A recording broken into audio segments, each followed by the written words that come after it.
Alaikum se. Ja nisam navikao na umjetničko ostvarenje Igora Borozana koje liči konceptu realizma, na ono što je realno i realistično, a u ovom slučaju upravo je realistična pologa, sa primjećenim malim otporom.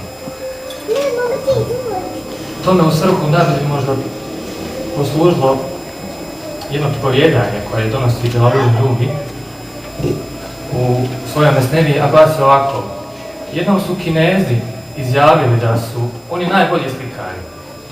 U to doba njima su se suprotstavili Grci i rekli su: ne, mi smo najbolji slikari. U taj spor se umiješao sultan. On im je pružio priliku da se okušaju i napravio taj jedan umjetnički dvoboj. Odabrane su dvije prostorije, na jednu stranu su otišli Kinezi, na drugu Grci. Sljedećeg dana hazna sultanova je bila otvorena i samo su Kinezi dolazili po boje, po razni spektar boja, alata i slično, da bi ostvarili svoj umjetnički koncept. Grci nisu izlazili uopšte.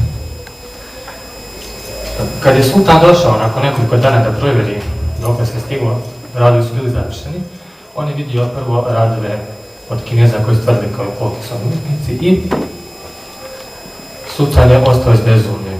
Slike su bile jako impresivne i jako su djelovane na sultana. Ta velika širolikost boja nije mogla da ostane bez djelovanja. Treba znati da je u toj prostoriji postavljena bila pregrada.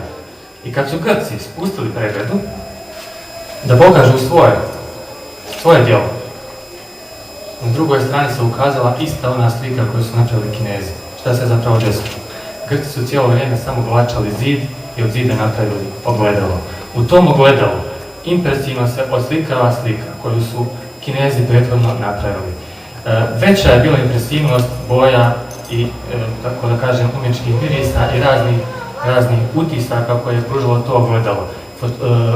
Rad Igora Borozana u ovom slučaju upravo jeste ogledalo koje reflektira realističnu stvarnost stolačkih džamija. Možda bi najbolje bilo da svako od vas jednom uzme ogledalo pa pogleda malo stolac, sigurno će se učiniti ljepši.